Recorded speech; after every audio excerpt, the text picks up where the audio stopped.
পহেলগাঁওয়ে 25 নিরীহ হিন্দুকে খুনের পর ক্ষোভে ফুঁসছে গোটা দেশ। তারপরেও থামছে না পাক উস্কানি।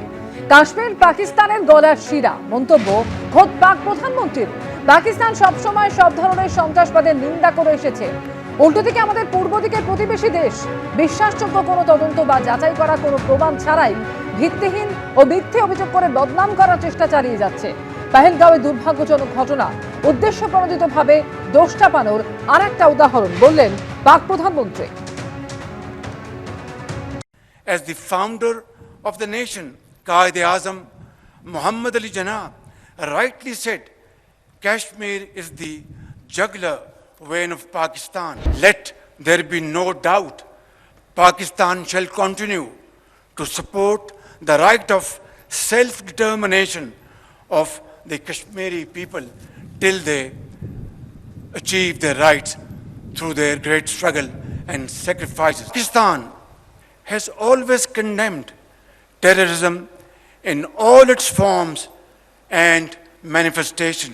On the contrary, our eastern neighbor continues a pattern of exploitation, leveling baseless allegations and false accusations without credible investigation or verifiable evidence.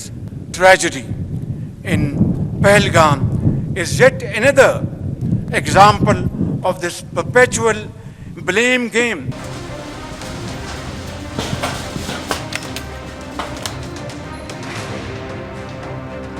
একের পর এক প্রত্যাঘাত দক্ষিণ কাশ্মীর জুড়ে, যেখানে দেখা যাচ্ছে পহেলগাঁও হামলার তদন্তে এনআইএ। পহেলগাঁওয়ের বদলা চায় দেশ এবং তারই অ্যাকশনে নেমে পড়েছে সেনা।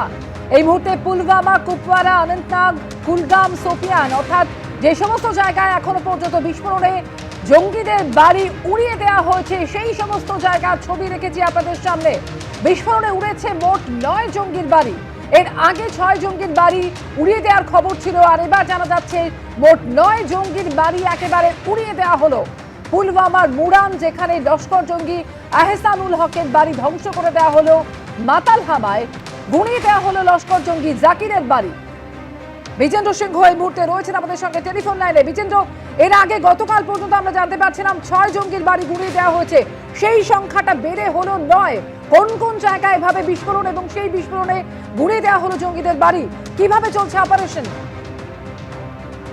দেখো, যেটা আমরা গত দুদিন ধরে দেখছি, এখন অব্দি 9 জন জঙ্গি তাদের বাড়ি ধ্বংস করে দেওয়া হয়েছে এবং বাড়িগুলোকে কর্ডন অফ করা হচ্ছে। তারপরে পরিবারের সদস্যদেরকে পুলিশ জিজ্ঞাসাবাদ করছে কি কখন লাস্ট এই জঙ্গিগুলো তাদের বাড়িতে এসেছিল, কি যোগাযোগ রয়েছে, তাদের সেখানে কোনো ডিজিটাল এভিডেন্স রয়েছে কিনা, এসব তল্লাশি করানোর পর সেই বাড়িগুলোকে গুড়িয়ে দেওয়া হচ্ছে।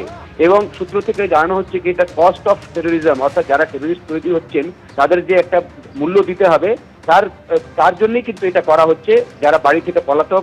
এবং আজকে যে 4টে লিস্ট এসছে, যেটাকে গতকাল রাত্রে যে বাড়িগুলো ধ্বংস করা হচ্ছে, তার মধ্যে কিছু কিছু এরমও রয়েছে জঙ্গি যারা এই মুহূর্তে পাকিস্তানে রয়েছে। অর্থাৎ যে গতকাল 14 জনের তালিকা প্রকাশ করা হয়েছিল কাশ্মীর পুলিশের তরফ থেকে, যারা এখন অ্যাক্টিভ টেরোরিস্ট, লোকাল টেরোরিস্ট যারা রয়েছে কাশ্মীর ভ্যালিতে, তার সঙ্গে সঙ্গে অনেক টেরোরিস্ট এরমও রয়েছে যারা এই মুহূর্তে পাকিস্তানে রয়েছে। তাদের বাড়িগুলোকে নিশানা করা হয়েছে এবং তাদের বাড়িগুলো ধ্বংস করা হয়েছে।